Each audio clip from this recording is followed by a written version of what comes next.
welcome back to my channel. I can't believe it's 2020. I haven't uploaded in a long time. I have had a multitude of things going on with my styling job. I've been extremely busy. So I have been the head stylist for 2 television shows.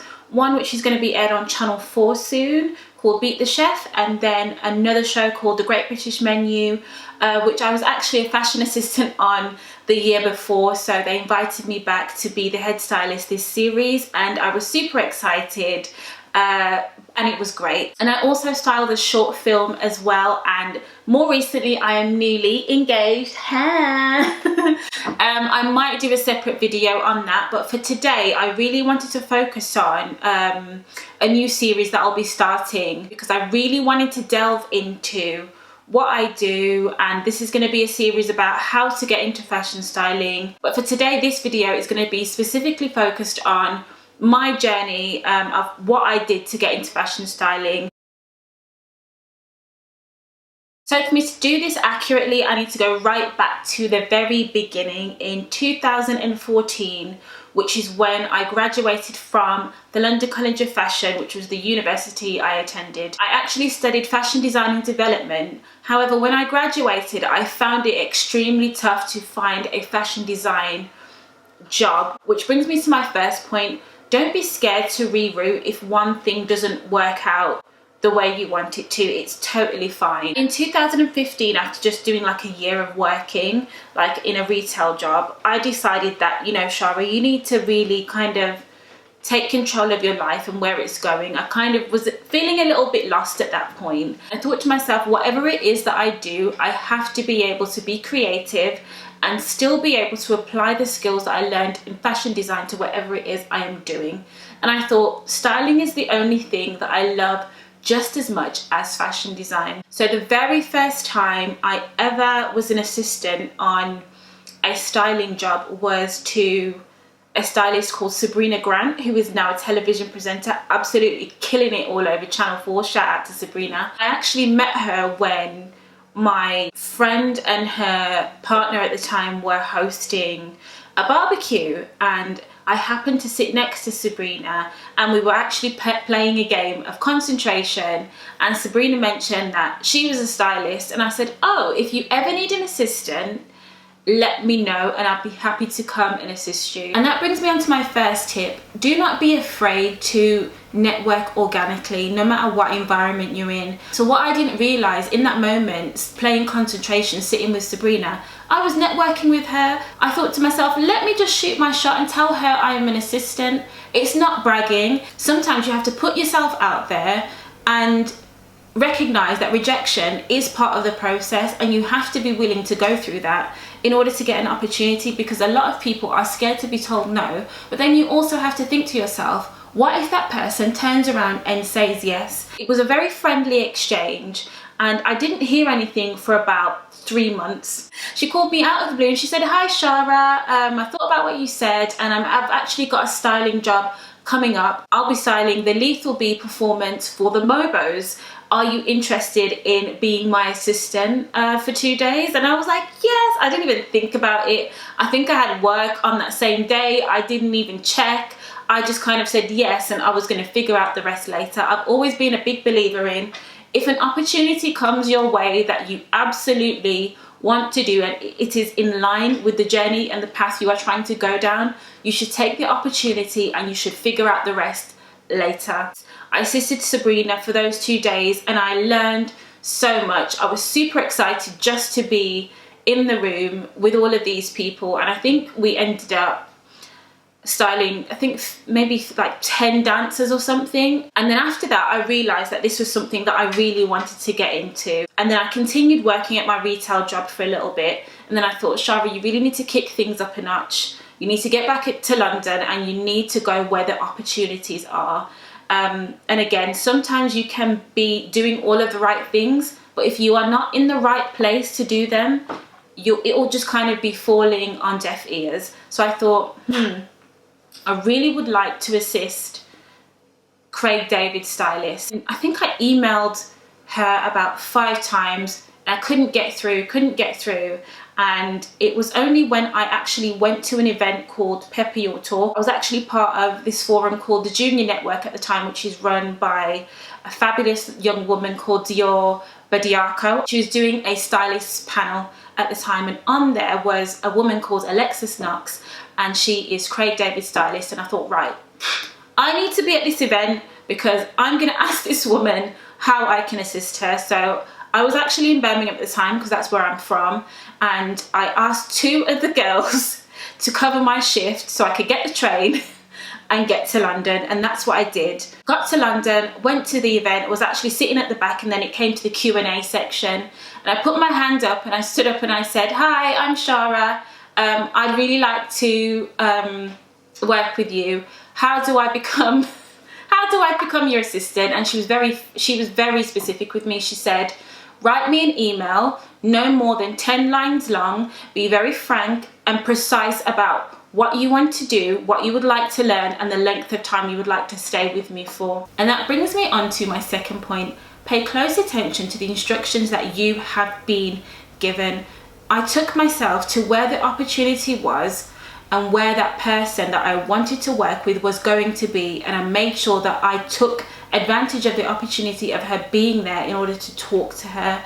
Sometimes you have to put yourself in where the opportunity is. You can't always wait for the opportunity to come to you, because that's not how life works. So the next day I emailed her and I followed instructions. I did exactly what she asked. She said, "Come and see me in September and we'll go from there."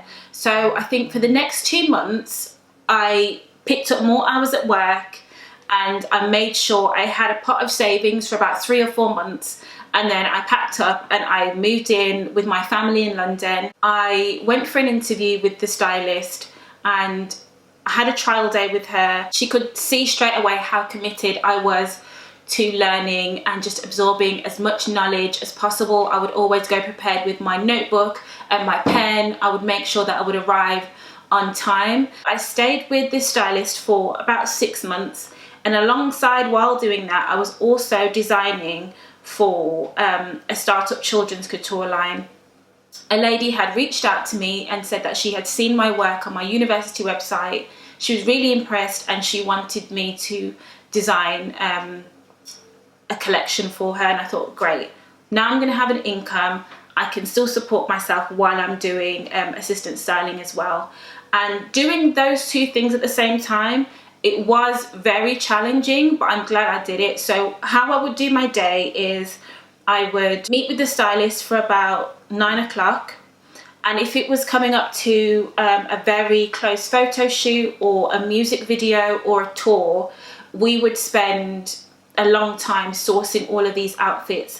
And when you are working on a schedule, especially if you are doing a styling job, time constraints kind of go out of the window. So I'd be with her from 9 a.m. and I would stay there till about 7 or 8, especially if it was getting closer to the deadline.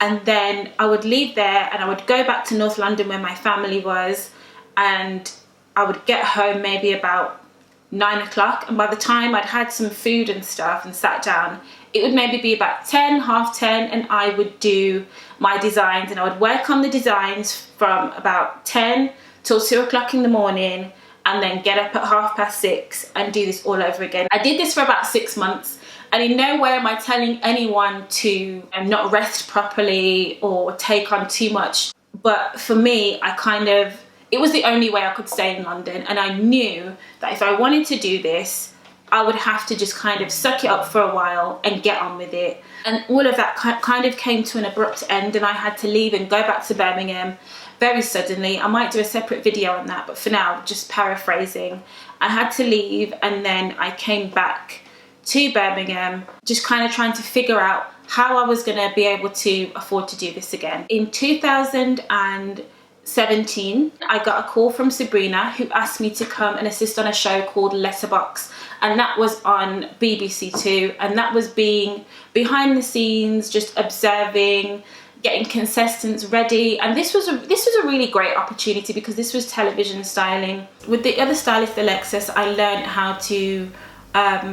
I learned what went into styling music videos. I learned what went into styling tours, I learned what went into styling photo shoots. But with this, with Sabrina, this was more what went into styling contestants for a television series. And then in 2018, I got the opportunity to go and intern at ITV This Morning, which was great. I learned so much again about television styling. I got to see behind the scenes of one of the most viewed daytime television shows in the country. So it was kind of good to just absorb all of that. In total, I would say I've moved back and forth between London and Birmingham about 6 times. Like, what I'm saying all of this to get people to understand that sometimes life doesn't go in a straight line, and that's fine. And in 2018, I emailed a woman called Vivienne Nwonka. I'd actually seen her put out a post in this group called Assistant Stylists,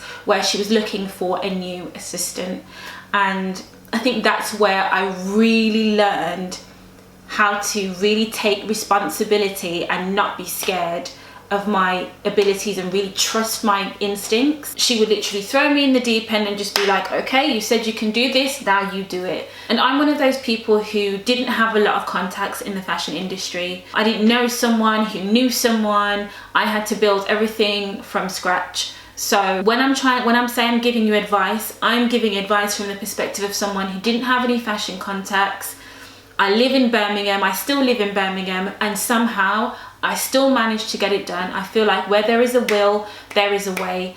And I knew that I couldn't rely on those contacts in order to get me in the door. So the only thing I would be able to do is be able to show my work ethic and show a good attitude that shows, actually, this girl deserves to be here. She deserves to be in the room. We should give her a shot and we should pay attention to her. When I worked with Vivienne, on the television show The Voice with her, I worked on music videos with her, I worked on photo shoots with her, I worked on so many different things, and she would always give me these little nuggets and these little gems that I would need to apply to my own things. She taught me the importance of having a styling kit, what I should have in there, the types of things I should have in there, and there's still things that I use in my styling jobs today. It was when I was actually assisting her on the television show Great British Menu. Again, I was just kind of absorbing my surroundings and doing the jobs to the best of my ability in her absence. And that's another thing as well. If you are a fashion assistant, always put your best foot forward. Even if you're asked to go and get some coffee or to get some tea, do it with a good attitude, because you just don't know who is watching. You have no idea. And in my case, that's what happened to me. In the stylist's absence, I was doing the styling job. And little did I know, the production manager was actually paying quite close attention. So fast forward a year, and he asked me if I would actually come back and be the stylist for the series. And that's kind of how I've been able to kind of get my foot in the door. And once you've established relationships with the people that you've worked with, they'll call you back for more work, or they'll recommend you to other people for other work. And that's what's happened to me. It's kind of been word of mouth. Don't be scared to ask for things. I was working backstage on the show Great British Menu as a fashion assistant. I thought to myself, I would like to get something out of this, not just being a fashion assistant. So I went to the show producer and I asked her, I said, would it be possible for me to have a fashion assistant credit on the show? I weighed up my options and I thought, okay, she could say no or she could say yes. And it turns out she said yes. So in the 2019 series, I can now go and watch that on BBC iPlayer and see my name in the credits.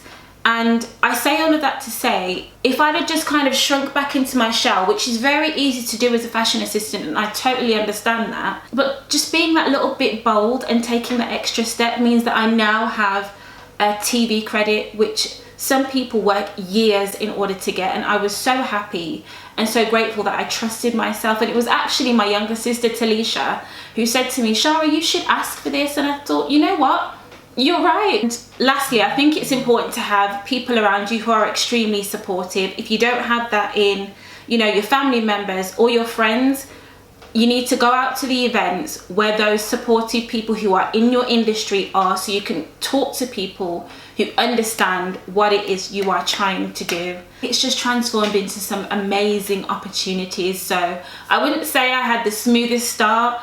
I've had some rocky patches. I've been to London several times and had to come back, but that fire in me has always spurred me to go forward and really pursue what it is I want to do. You know, if you are a fashion stylist, or you're an aspiring fashion stylist, or you want to intern in fashion styling and you are from Birmingham, please don't be discouraged, because you absolutely can do it. People always make you feel like you need to be in London in order to make these things happen. To a certain extent, you do need to be in London. I'm not going to lie to you. That's where the PRs are. That's where a lot of the shows take place, but you can do it from here. I've done it from here, and in this series I'm going to show you what I've done in order to make that happen. That's my journey on how I got into fashion styling, and I hope you guys have enjoyed this video. Let me know if any of the information was useful to you. If you have any questions, please leave them below and I will make sure I answer them in the next video. Thank you for joining me, guys. Bye.